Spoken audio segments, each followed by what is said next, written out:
Hey there, folks. Welcome to our cozy nook of tales and adventures. Today, like every episode, we're unlocking the doors of imagination to explore new worlds, meet fascinating characters, and experience unique emotions. I promise to take you on an unforgettable journey through the power of words. So get comfy, grab your favorite drink, snuggle into that perfect spot, and get ready to lose yourself in a new story. Leave the outside world behind for a while and dive with me into the depths of storytelling. If you enjoy our content and want to support the channel, consider hitting the subscribe button and giving the video a thumbs up. Now, without further ado, let's dive into today's story.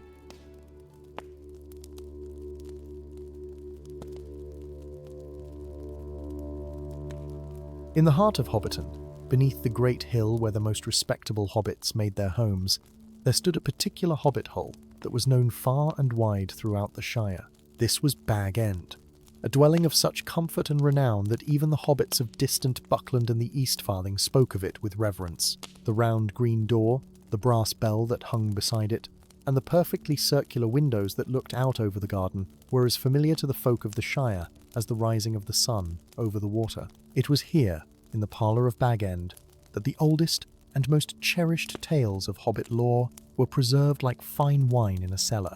For you see, the Bagginses had always been collectors of stories, gathering them as carefully as a farmer gathers his harvest, storing them away, in memory and heart, for the cold winter evenings when the fire burned bright and the wind howled outside.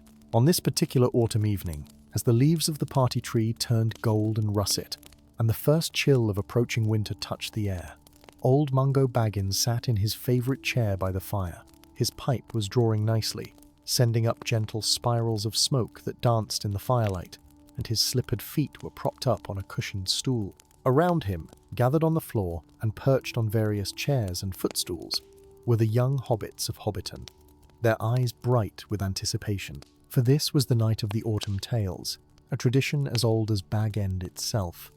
On the first truly cold evening of the season, when the harvest was in and the pantries were full, Mungo would open the great leather-bound book that rested always on the mantelpiece and share the stories that had been passed down through generations of Bagginses. These were not the grand tales of wizards and dragons, though such stories had their place. No, these were the homely tales of the Shire itself, stories of ordinary hobbits who had encountered the extraordinary, legends that spoke to the very heart of what it meant to be a halfling in Middle-earth. Young Primula Brandybuck, who had walked all the way from Brandy Hall just for this evening, hugged her knees to her chest and gazed up at old Mungo with eager eyes. Beside her sat Largo Baggins, Mungo's own nephew, and beyond him were scattered a dozen other young hobbits, some barely old enough to be out past their bedtimes, others on the cusp of coming of age.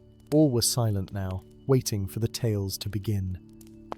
Mungo drew deeply on his pipe and let the smoke out slowly, watching it curl toward the ceiling beams. When he spoke, his voice was warm and rich, like honey poured over buttered bread.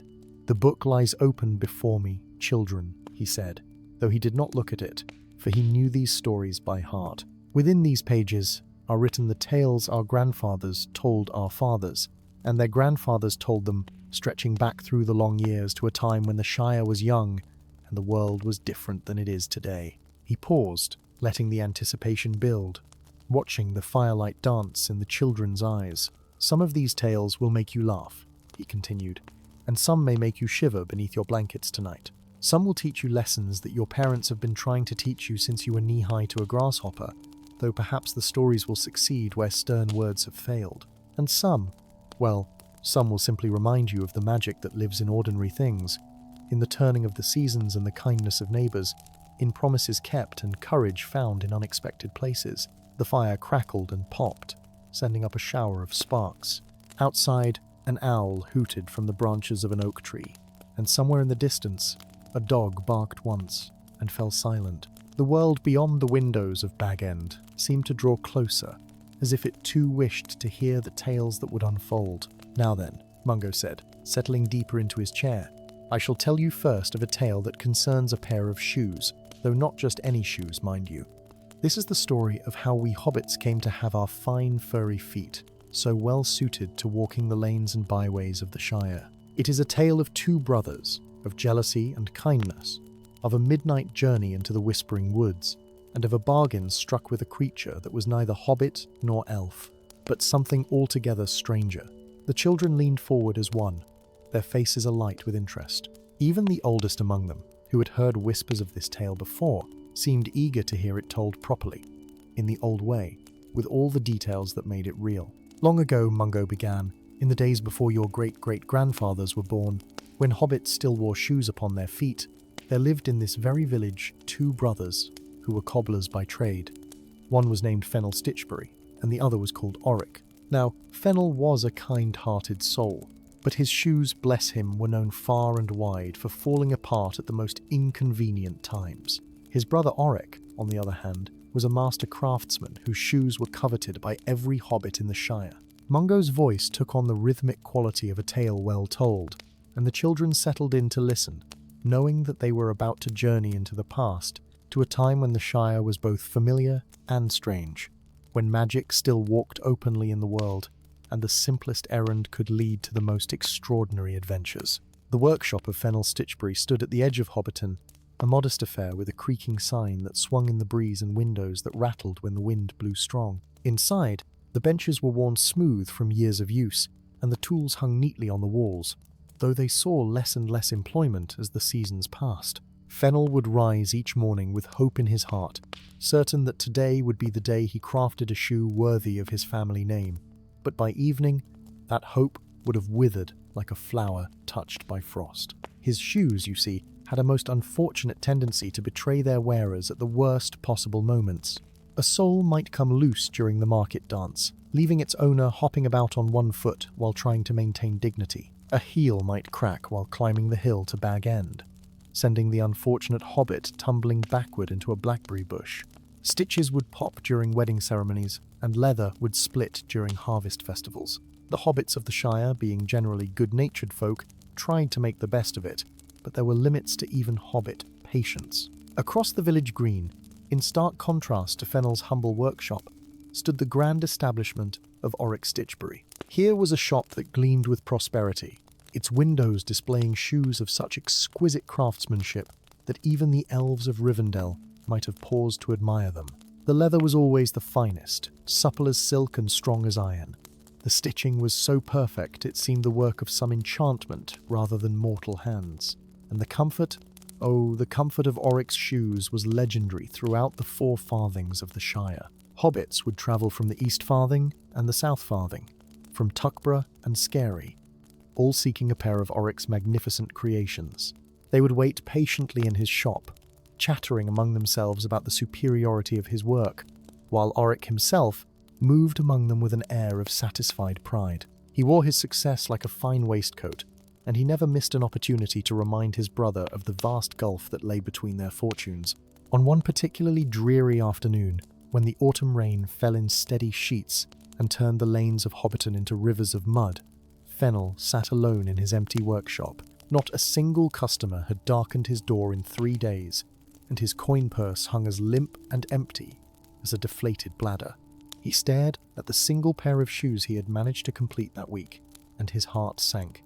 Even to his untrained eye, they looked crooked and sad, like a pair of mongrel dogs that knew they were unwanted. The sound of footsteps splashing through puddles drew his attention to the window. There was Oric, striding past with a customer in tow, both of them huddled beneath a large umbrella. Oric caught sight of Fennel through the window and waved, his smile as sharp as a butcher's knife. "Still open for business, dear brother," he called out cheerfully. "How admirable your persistence is. Do let me know when you're ready to sell up. I could always use the extra storage space for my overflow inventory." Fennel's cheeks burned with shame and anger, but he forced himself to smile and wave back. He would not give Oric the satisfaction of seeing how deeply the words cut. But when his brother had passed, and the footsteps had faded into the distance, Fennel buried his face in his hands and let out a long, shuddering sigh. Perhaps Oric was right. Perhaps he should give up this foolish dream of being a cobbler and take up some other trade. Gardening, maybe, or brewing ale, or any of 100 other occupations that might actually put food on his table.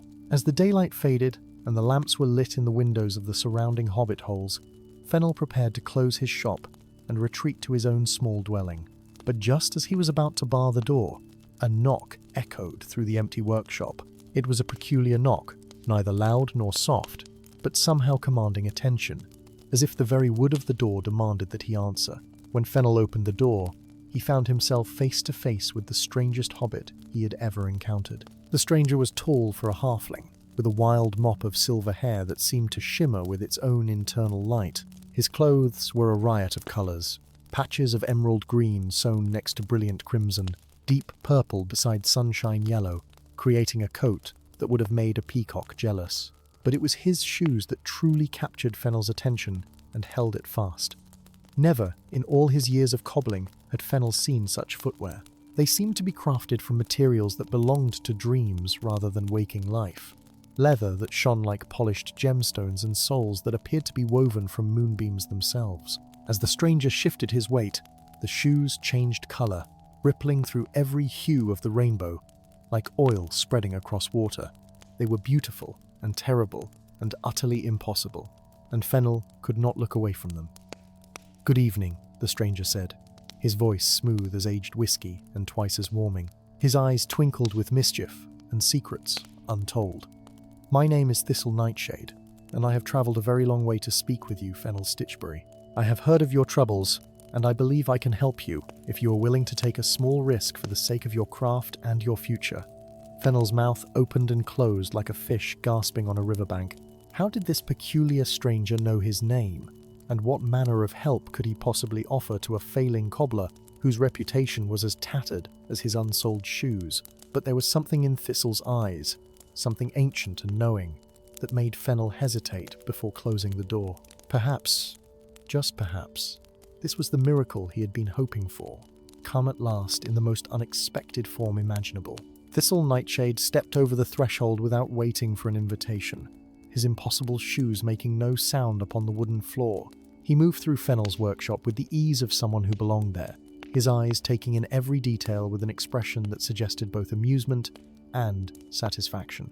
He ran his fingers along the worn workbench, examined the tools hanging on the walls, and nodded to himself as if confirming something he had already suspected. Fennel stood by the door, uncertain whether to be alarmed or intrigued by this unusual visitor. In all his years in Hobbiton, he had never encountered anyone quite like Thistle Nightshade. There was something not quite right about him, something that set him apart from ordinary hobbits, though Fennel could not put his finger on exactly what it was. Perhaps it was the way his silver hair seemed to move of its own accord, even in the still air of the workshop.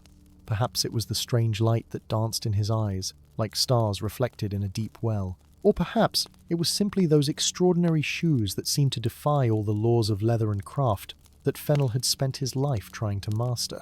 "Yes, yes," Thistle murmured, more to himself than to Fennel. "This will do nicely indeed. A workshop with good bones, if I may say so, though it has seen better days.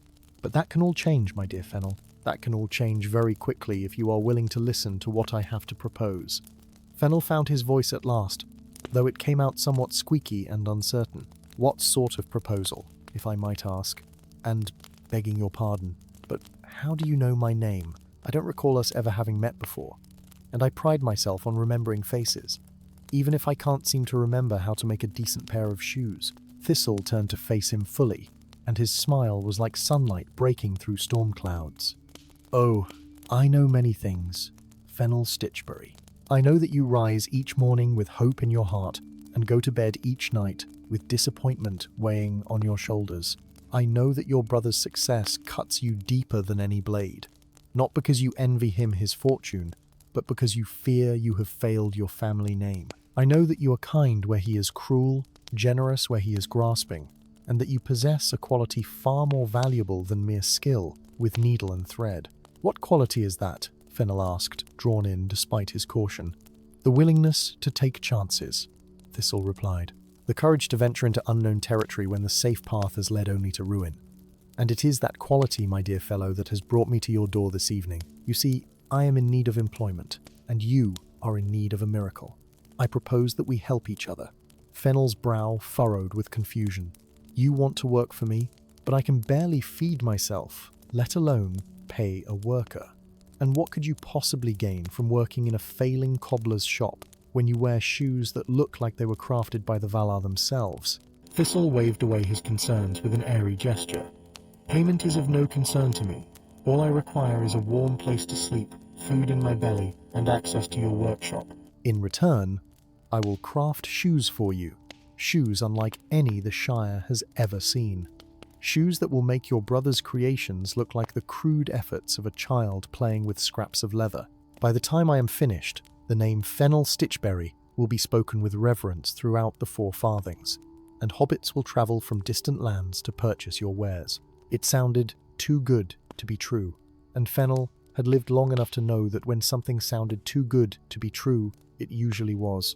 "What is the catch?" he asked slowly. "There must be something you want in return. Some price I will have to pay." "Nothing in this world comes without cost, as my mother used to say." Thistle's smile widened, revealing teeth that seemed just a touch too sharp for a hobbit's mouth. "Ah, wisdom indeed. Yes, there is one small condition, though I hesitate to even call it that. Tonight, you must venture to the Whispering Woods and gather certain items that I will need for my work.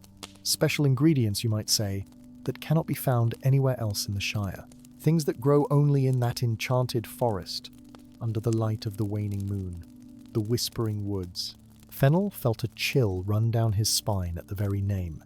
Every hobbit child knew the stories about that place, the ancient forest that marked the eastern border of the Shire. It was said that strange creatures dwelt there, neither wholly of the mortal world, nor entirely of fairy. The trees themselves were rumoured to whisper secrets to those who ventured beneath their boughs, secrets that could drive a person mad or grant them wisdom beyond measure. Most sensible hobbits avoided the Whispering Woods entirely, and those who did venture in rarely spoke of what they found there. "But you want me to go there," Fennel said, his voice barely above a whisper. "Tonight, in the dark." Thistle reached into his patchwork coat and produced a scroll of parchment, which he unrolled with a flourish. "Here is a list of everything you will need. The items are perfectly safe to gather, I assure you, though you may encounter certain inhabitants of the forest who will find your presence amusing. Pay them no mind, gather what is on this list, and return before dawn. Do this, and I will begin my work immediately, transforming your fortunes before the week is out." Fennel took the scroll with trembling hands and began to read. His eyes grew wider with each item listed. Moonflower petals gathered under starlight, dewdrops from spider webs woven between oak and ash, 7 stones that have never seen sunlight, the tears of a laughing stream. "These things sound like something from a fairy tale," he said. "How am I supposed to find them, let alone gather them in a single night?" "The Whispering Woods will provide," Thistle said softly. "Trust in the magic that dwells there, and it will guide your hands to what you seek. But you must go tonight, Fennel. The waning moon rises in 2 hours, and these ingredients can only be gathered when its light touches the forest floor." Fennel stood at the edge of the Whispering Woods as the moon rose pale and thin above the treetops. The forest loomed before him like a dark wall, the trees so densely packed that their branches intertwined overhead, creating a canopy that blocked out most of the starlight. From within came sounds that made his heart race, the rustle of leaves that might have been wind or might have been something else entirely, the crack of twigs that suggested footsteps where no feet should be, and beneath it all, a sound like distant voices, murmuring just below the threshold of understanding. He clutched his lantern in one hand and Thistle's list in the other, trying to summon the courage to take that first step into the darkness. Every instinct he possessed screamed at him to turn around, to return to his safe, if empty workshop, to forget this mad venture entirely. But then he thought of Oryx's mocking smile, of his dwindling coin purse, of the shame that had become his constant companion. If there was even the smallest chance that Thistle could help him, was it not worth the risk of one night in an enchanted forest? Taking a deep breath, Fennel stepped between the trees. Immediately, the world changed around him. The sounds of Hobbiton vanished as if cut off by a knife, replaced by the strange whispers that gave the woods their name. The air grew thick and heavy, carrying scents he could not identify, sweet and acrid by turns. His lantern light seemed to shrink, pushing back the darkness only a few feet in any direction, and beyond that circle of illumination lay shadows that moved with purposeful intent. He consulted the list by lantern light, squinting at Thistle's spidery handwriting. Moonflower petals gathered under starlight.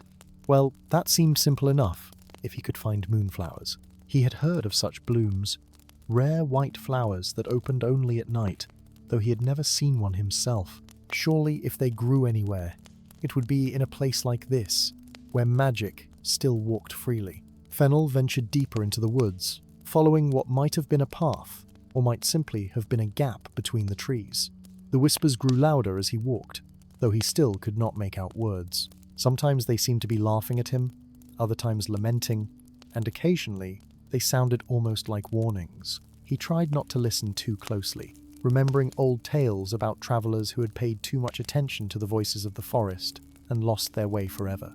After what felt like hours but might have been only minutes, for time seemed to flow strangely beneath the trees, he came upon a small clearing. Here, the moonlight filtered through a gap in the canopy, illuminating a cluster of pale flowers that glowed with their own soft radiance. Moonflowers, surely. Fennel approached them reverently, careful not to disturb the delicate blooms, and gently plucked several petals, placing them in the cloth bag he had brought for this purpose. One item down, several more to go. He consulted the list again. Dewdrops from spiderwebs woven between oak and ash. That would require finding such trees growing close together, and he would need to be quick before the dew evaporated in his lantern's heat. He moved on through the forest, his confidence growing slightly now that he had successfully gathered the first ingredient. The spiderwebs proved easier to find than he had expected.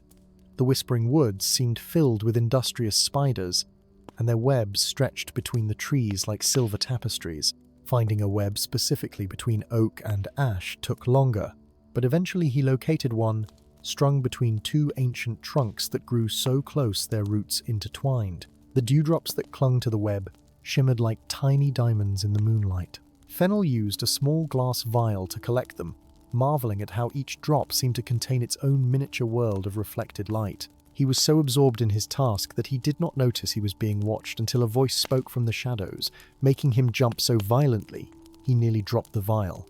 Well now, what have we here? A little hobbit, far from home and hearth, creeping about my woods in the dead of night.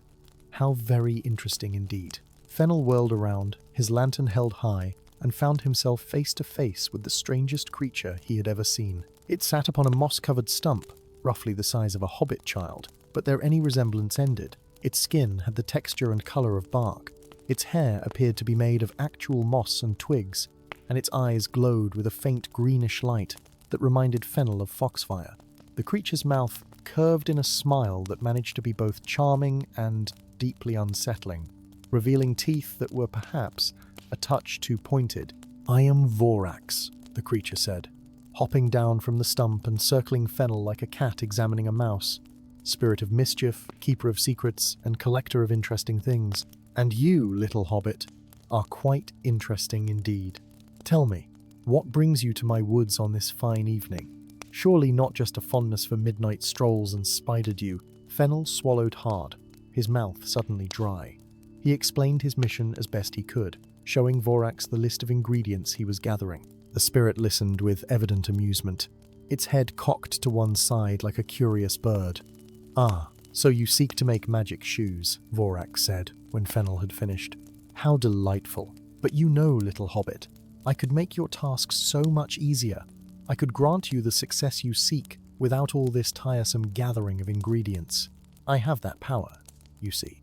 I could make your cobbler's shop the most successful in all the Shire, could ensure that every hobbit from here to Bree beats a path to your door, desperate for your wares." Fennel's heart leaped with hope before caution reasserted itself. "What would you want in return?" he asked carefully. "I have heard enough tales to know that such gifts always come with a price." Vorax's grin widened. "Oh, nothing much," it said airily. "Just your soul. Give me your soul, little hobbit, and all your dreams shall come true." Fennel stared at the creature in the moonlight, his mind racing. "My soul," he repeated slowly, turning the words over in his mind. The spirit wanted his soul in exchange for success and prosperity. It seemed a steep price, but then again, what good was a soul if one starved to death in poverty? He looked down at his worn shoes, the very shoes that had carried him through so many disappointments and failures. Perhaps there was another way to interpret the spirit's request. "Well," Fennel said at last, reaching down to unlace one of his battered shoes, "I suppose I could spare one of those. They are rather worn out anyway. and if giving you a soul means my business will prosper, then it seems a fair trade." He pulled off his left shoe and held it out to Vorax, who stared at the offering with an expression of complete bewilderment. The spirit's glowing eyes blinked once, twice, 3 times, as if it could not quite believe what it was seeing. Then, slowly, a look of delighted mischief spread across its bark-like features. "A soul," Vorax repeated, and Fennel could have sworn he heard laughter in the spirit's voice. Yes, of course. A soul. How perfectly clever of you, little hobbit. Very well, I accept your offering." The creature snatched the shoe from Fennel's hand with surprising speed and examined it closely, turning it this way and that in the moonlight. As it did so, Fennel felt a strange tingling sensation in his bare foot, as if tiny insects were crawling across his skin. He looked down, but saw nothing amiss in the dim light. "Our bargain is struck," Vorax declared, clutching the shoe to its chest like a treasure. "But hear me well, Fennel Stitchberry. From this night forward, you must make your shoes twice as big as you did before. Twice as big, mind you, starting the moment you return home. This is the condition of our agreement, and it must be honored if you wish to see success." "Twice as big," Fennel repeated, confused by the strange requirement. But why would anyone want shoes twice the normal size? They would be far too large for any hobbit's feet. Vorax's grin grew even wider, if such a thing were possible. "Trust in the magic, little hobbit. Trust in the bargain we have made. Now, finish gathering your ingredients and return home. You will understand everything when the dawn comes." With those cryptic words, the spirit vanished, disappearing into the shadows as if it had never been there at all. Only the absence of Fennel's left shoe proved that the encounter had been real. He stood there for a moment, 1 foot bare against the forest floor, wondering if he had just made a terrible mistake or struck the bargain of a lifetime. But there was no time for such contemplation.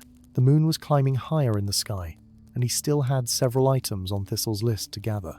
He hobbled through the forest, limping slightly from the unevenness of wearing only 1 shoe, searching for the remaining ingredients. 7 stones that had never seen sunlight proved to be found in a small cave, where they lay in perfect darkness until his lantern illuminated them. The tears of a laughing stream were more poetic than literal, he discovered, simply water collected from where a brook cascaded over rocks in a way that sounded like merry laughter. By the time he had gathered everything on the list, the night was well advanced, and exhaustion had settled into his bones like winter cold. He made his way out of the whispering woods, emerging into the familiar landscape of the Shire, with profound relief. The eastern sky was just beginning to lighten with the first hints of dawn as he stumbled back to his workshop. To his surprise, warm light glowed in the windows, and when he pushed open the door, he found the workshop transformed. Where there had been empty space and gathering dust, now stood rows and rows of enormous shoes. Each pair was at least twice the size of any shoe Fennel had ever made, crafted with exquisite skill from the finest materials. They gleamed in the lamplight, their colours rich and vibrant, their stitching so perfect it seemed to have been done by magic rather than mortal hands. Thistle Nightshade stood in the centre of the workshop, looking remarkably pleased with himself. "Ah, you have returned," he said cheerfully. "And with all the ingredients, I see. Excellent, excellent. But I see you have already begun following the terms of your bargain. Ah, making shoes twice as large was a wise decision indeed." Fennel stared at him in confusion. "How did you know about that?" "I made a deal with a creature in the woods, a spirit called Vorax. It demanded my soul, but I gave it my soul instead, and it said I must make all my shoes twice as big from now on." Thistle's eyes twinkled with barely suppressed amusement. "Did it now? How very interesting. Well, my dear Fennel, you have had quite the adventurous night.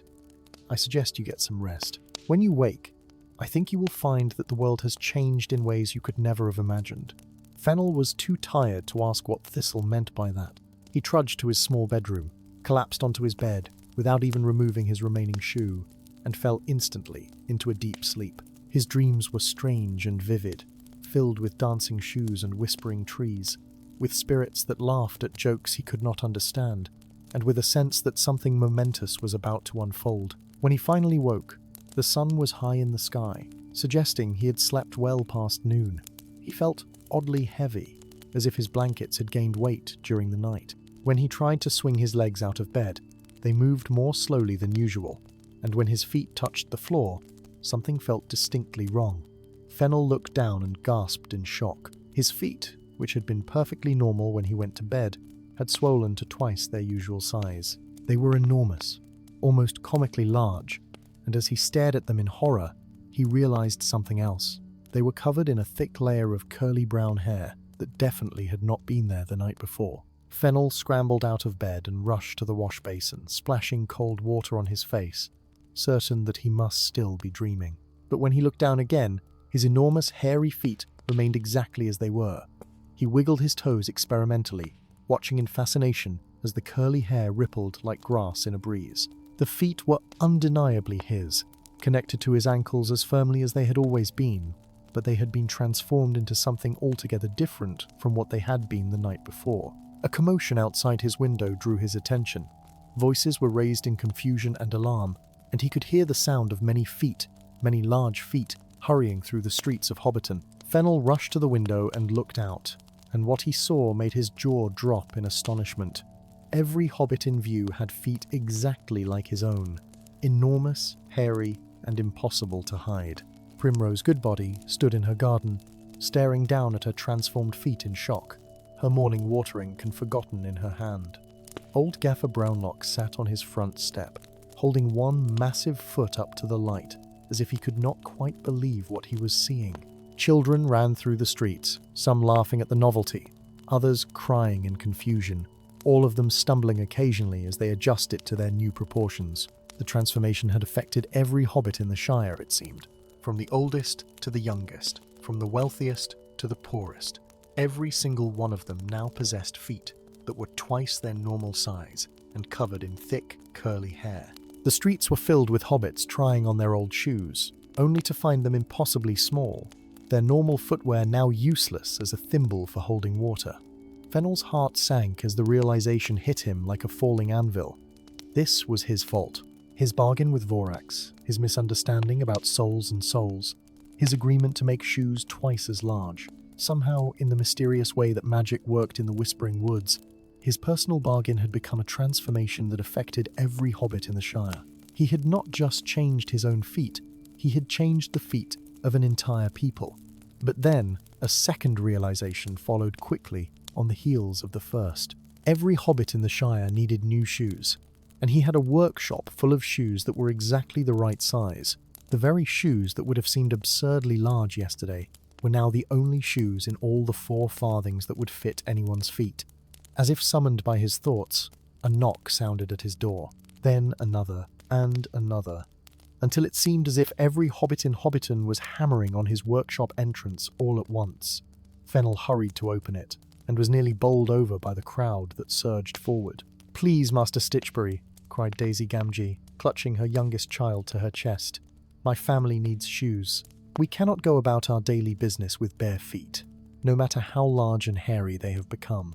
"I saw through your window," added Rufus Burrows. "You have shoes, proper shoes that look like they might actually fit these monstrous things that used to be our respectable hobbit feet." "How did you know?" demanded Peony Took. Her eyes narrowed with suspicion. "How did you know to make such enormous shoes? Did you have some warning that this transformation was coming?" Fennel opened his mouth to explain, then closed it again. How could he possibly tell them the truth? That he had made a bargain with a forest spirit? That he had accidentally caused the transformation of every hobbit foot in the Shire through a misunderstanding about souls and souls? They would think him mad. Or worse, they would blame him for the catastrophe that had befallen them. Instead, he simply said, "I had a feeling. A cobbler's intuition, you might call it. I have been experimenting with new designs, preparing for possibilities that others might not have foreseen. Now, please, come in. Let us see about fitting you all with proper footwear."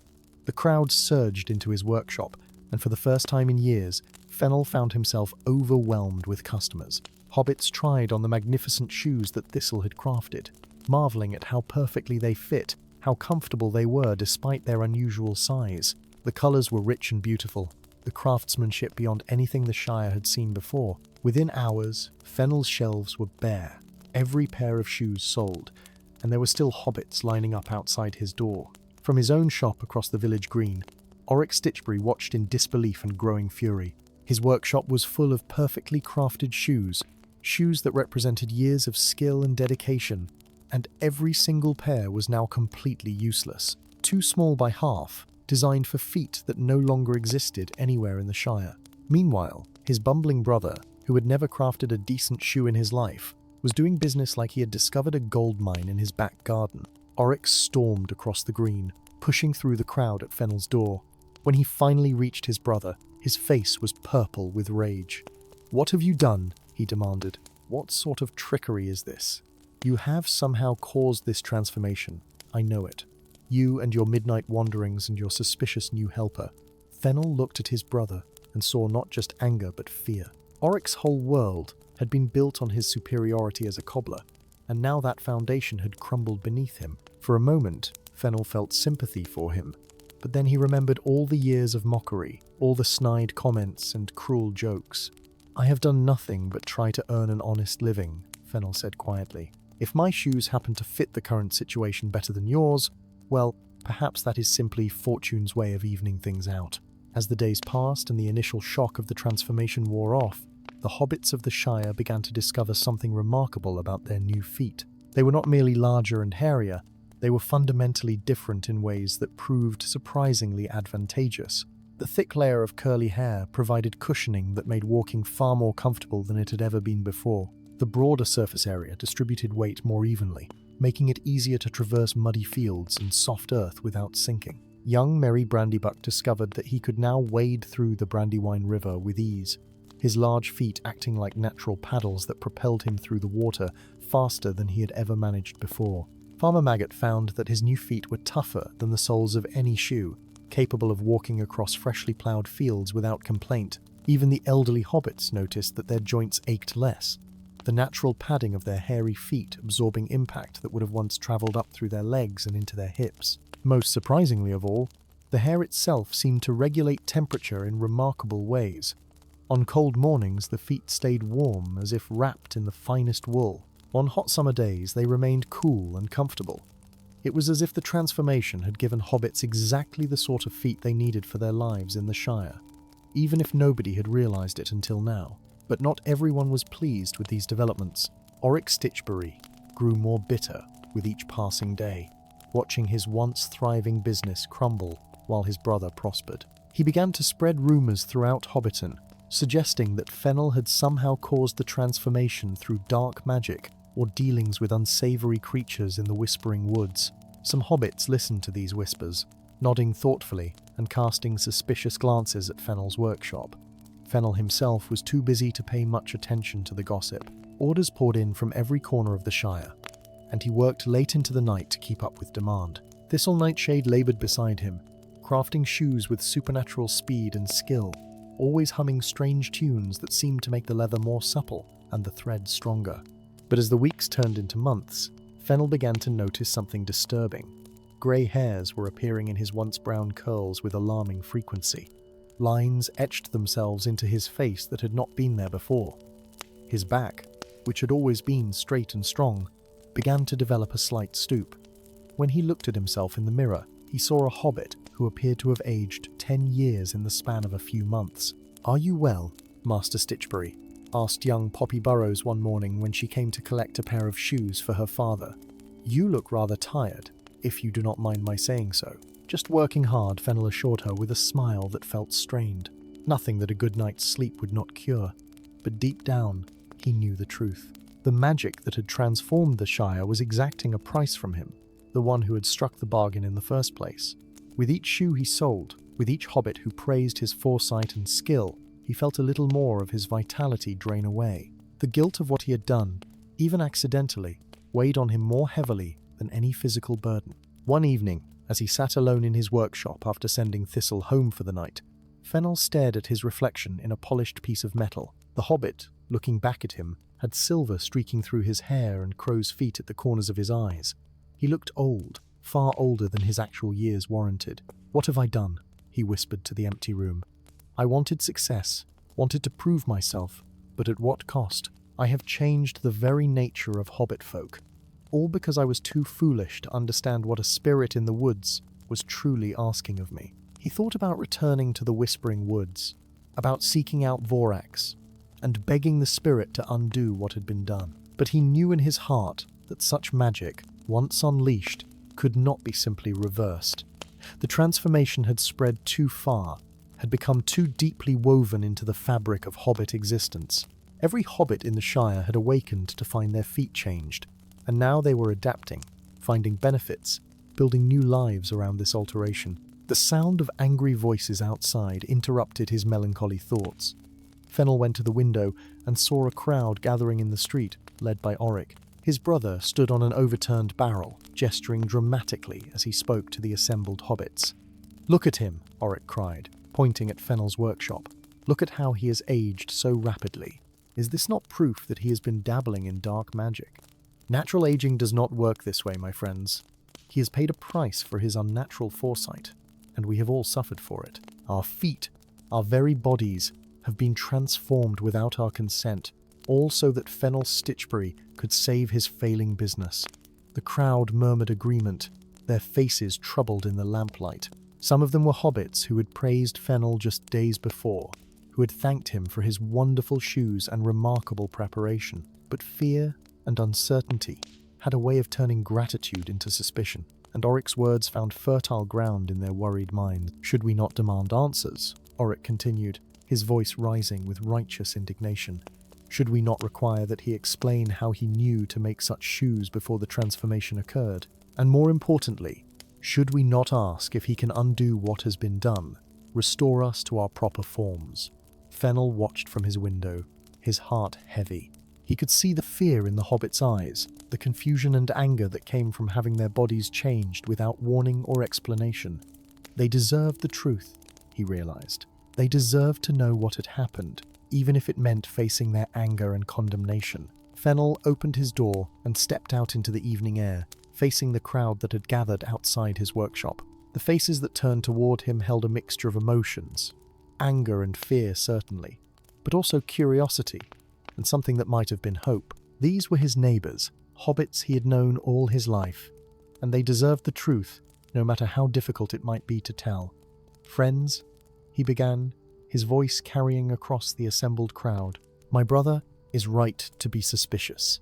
He is right to demand answers. What has happened to us all, this transformation that has changed every hobbit foot in the Shire, it began with me, with a choice I made in the Whispering Woods." The crowd grew quiet, hanging on his every word. Even Oric ceased his ranting, though his expression remained hostile and suspicious. Fennel took a deep breath and began to tell his story, leaving nothing out. He spoke of his failing business, of his desperation, of Thistle Nightshade's mysterious offer.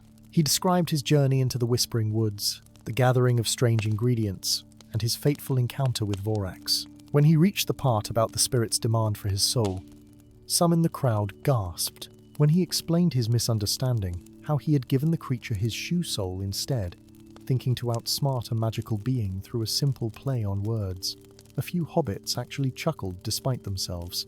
And when he described waking to find his own feet transformed, and then discovering that every hobbit in the Shire had been similarly changed, the laughter died away into shocked silence. "I did not mean for this to happen," Fennel said, his voice breaking with emotion. "I thought I was making a bargain for my own success, for my own feet alone. I did not understand that the magic would spread, that my personal transformation would become the transformation of an entire people. I am sorry, more sorry than words can express, for what my foolishness has cost all of you." For a long moment, nobody spoke. The weight of Fennel's confession hung in the air like morning fog. Then, surprisingly, it was old Gaffer Brownlock who broke the silence. The elderly hobbit stepped forward, leaning heavily on his walking stick, and looked Fennel directly in the eye. "So, you made a mistake," he said gruffly. "You did a foolish thing, as young folk are prone to do. But tell me this, Fennel Stitchberry, would you undo it if you could? Would you take away these new feet of ours, knowing what we know now about how well they serve us?" Fennel hesitated, surprised by the question. He had expected anger, condemnation, perhaps even demands that he be driven from the Shire. But the gaffer's question forced him to think beyond his guilt to the reality of what had happened. "He began slowly. "I suppose I would want to give everyone the choice, to let each hobbit decide for themselves whether they preferred their old feet or their new ones. But I do not know if such a thing is even possible. New feet of mine, they do not ache like the old ones did. I can walk to the Green Dragon and back without needing to rest halfway. I can work in my garden without my joints screaming at me come evening. Yes, they are strange. And yes, it took some getting used to. But I will tell you truly, I would not trade them back for my old feet, even if I could. A murmur ran through the crowd as other hobbits began to voice their own experiences. Merry Brandybuck spoke up about his swimming adventures. Farmer Maggot described how much easier it was to work his fields. Even some who had been nodding along with Oryx's accusations now admitted that the new feet had their advantages. But what about the shoes? Someone called out. What about all our old shoes that no longer fit? All that money wasted? Fennel spread his hands helplessly. I cannot give back what has been lost, but I can promise to make shoes for anyone who needs them at fair prices. And perhaps, he added, looking at his brother, perhaps Oryx could learn to craft these new larger shoes as well. His skill is far greater than mine ever was. Between the two of us, we could ensure that every hobbit in the Shire has proper footwear. Oryx's face had gone through a series of expressions during Fennel's confession, from triumphant vindication to confusion to something that might have been grudging respect. Now, faced with his brother's offer, he found himself at a loss for words. Part of him still wanted to rage against the injustice of it all, but another part, the part that was still a craftsman at heart, recognized an opportunity when he heard one. Very well, Oryx said at last, his voice gruff but no longer hostile. I will learn to make these new shoes. But Fennel, you will teach me whatever Thistle Nightshade has taught you. No more secrets, no more mysterious helpers working in the back room while you take all the credit. Fennel nodded eagerly. Of course, brother. I will share everything I have learned, though I should warn you, Thistle himself may not remain much longer. He told me once that he stays only as long as he is needed, and I suspect that need is coming to an end. As if summoned by the mention of his name, Thistle Nightshade appeared at the edge of the crowd. He had been there all along, Fennel realized, listening to everything, waiting to see how events would unfold. The mysterious hobbit's eyes twinkled with satisfaction as he surveyed the scene. Well done, Fennel Stitchberry, Thistle said, his voice carrying clearly despite the crowd. You have faced your mistake with honesty and humility. That takes a courage far greater than any midnight journey into enchanted woods. And now, I think, my work here is truly finished. He began to fade, becoming transparent in the lamplight, his patchwork coat shimmering like heat waves on a summer road. Before he vanished entirely, he said one last thing, his voice seeming to come from very far away. Remember this tale, all of you. Remember that mistakes can become blessings if we face them with courage. The morning after Thistle Nightshade's disappearance, Fennel woke to find something remarkable had happened during the night. The grey had vanished from his hair, replaced once more by the warm brown curls of his youth. The lines that had etched themselves into his face had smoothed away like wrinkles pressed from a shirt. His back was straight again, his joints moved without creaking, and when he looked in the mirror, he saw a hobbit who appeared exactly his proper age, no older and no younger. The burden of guilt that had been aging him prematurely had lifted when he confessed the truth to his neighbors. The honesty had freed him from the weight of his secret, and with that freedom came the restoration of his vitality. It was as if the magic that had punished him for his deception now rewarded him for his courage in facing the consequences of his actions. That same morning, Oryx arrived at Fennel's workshop carrying his tools and materials. The two brothers stood facing each other across the workbench, years of rivalry and resentment hanging in the air between them. Then Oryx set down his toolbox and extended his hand. I have been a poor brother to you, he said simply. I mocked you when I should have helped you, gloated over your failures when I should have offered guidance. Perhaps this transformation, strange as it is, represents an opportunity for both of us to begin anew. Fennel clasped his brother's hand, feeling tears prick at the corners of his eyes. He had dreamed of this moment for years, imagined what it would be like to have Oryx's respect and friendship instead of his scorn. Now that it had finally arrived, he found himself almost overwhelmed with gratitude. Together, the Stitchberry brothers set about revolutionizing the cobbling trade in the Shire. Oryx brought his superior craftsmanship and years of experience, while Fennel contributed the techniques he had learned from watching Thistle work. They discovered that by combining their skills, they could create shoes that were not only functional but beautiful, footwear that celebrated the new reality of hobbit feet rather than trying to hide or diminish them. Word spread quickly throughout the Four Farthings about the Stitchberry brothers and their remarkable shoes. Hobbits came from as far away as Bree, and even some from beyond the borders of the Shire, curious to see these legendary craftsmen at work. The workshop that had once stood empty now bustled with activity from dawn until dusk, and the two brothers found themselves training apprentices to help meet the overwhelming demand. But more important than the commercial success was what happened to the hobbits themselves. As the months passed and the seasons turned, they began to embrace their transformed feet with increasing enthusiasm. Children, who had once been taught to keep their feet clean and hidden, now ran barefoot through the meadows with abandon, delighting in the feel of grass between their toes. Farmers discovered they could work longer hours without discomfort. Travelers found they could walk greater distances without tiring. The hair that covered their feet proved to be self-maintaining, never growing too long or becoming matted, always remaining soft and perfectly groomed without any effort. It was as if the transformation had been designed specifically to suit the hobbit way of life, to enhance their natural connection to the earth and their love of simple pleasures. Young Primula Brandybuck, who had been present at Mungo Baggins' fireside on the night this tale began to be told, became known throughout the Shire for her ability to run faster than any other hobbit her age. She credited her speed to her large, strong feet, and she organized races at every fair and festival, encouraging other young hobbits to take pride in their transformed bodies. Even the elderly hobbits who had been most resistant to the change initially came to appreciate the benefits. Old Mrs. Bracegirdle, who had not walked farther than her garden gate in years due to painful joints, found herself able to stroll down to the market square again. The Gaffer Brownlock, who had spoken up in defense of the new feet, became something of a philosopher on the subject, often holding forth at the Green Dragon about how change, even unwanted change, could lead to unexpected blessings. As for Fennel himself, he never forgot the lessons he had learned in the Whispering Woods. He kept Vorax's list, the one that had sent him on his midnight quest, framed on the wall of his workshop as a reminder of how easily good intentions could lead to unforeseen consequences. But he also kept a small sketch of Thistle Nightshade's impossible shoes, a reminder that magic, while dangerous, could also be wondrous. The Whispering Woods themselves seemed to settle into a deeper quiet after that night.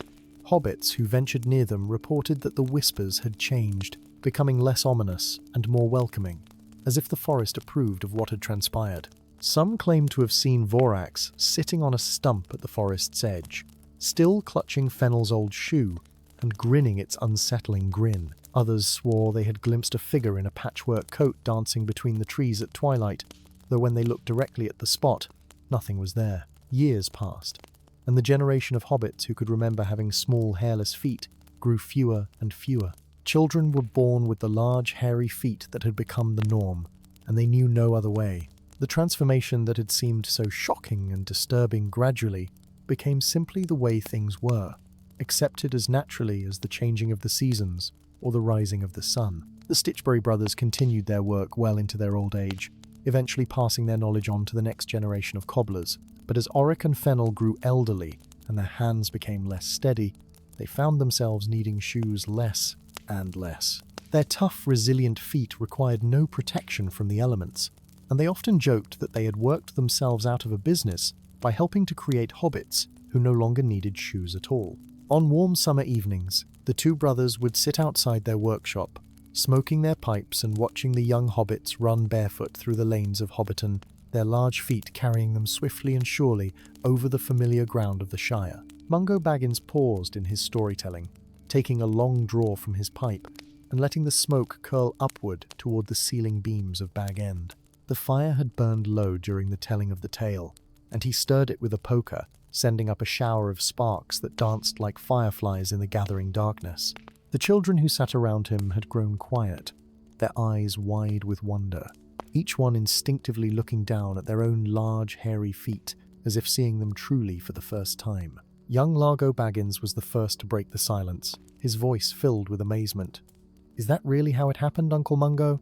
Is that truly why we hobbits have such magnificent feet?" Mungo smiled, his eyes twinkling in the firelight. "That is the tale as it was told to me, lad, and as it was told to my father before me, and to his father before him. Whether every detail is precisely as it happened, well, that is the nature of old stories. They grow and change with each telling, like trees adding rings with each passing year. But the heart of the tale, the truth at its center, that remains constant. Primula Brandybuck wiggled her toes thoughtfully, watching the firelight play across the curly hair that covered her feet. I think I am glad Fennel made his bargain, even if it was by accident. I cannot imagine having to wear shoes all the time, or having feet too tender to run through the grass without protection. It would be like being only half a hobbit. The other children murmured their agreement, and Mungo nodded approvingly. That is wisdom, young Primula. Our feet are part of what makes us who we are, part of what connects us to the Shire and the good earth beneath us. Fennel Stitchberry may have stumbled into his bargain through confusion and desperation, but the result has served us well through all the generations since. But what happened to Fennel and Oric in the end?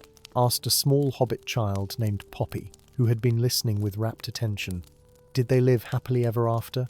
Mungo chuckled softly. They lived as hobbits do, child, with ups and downs, joys and sorrows, like any other folk in the Shire. Fennel never married, content with his craft and his reconciliation with his brother.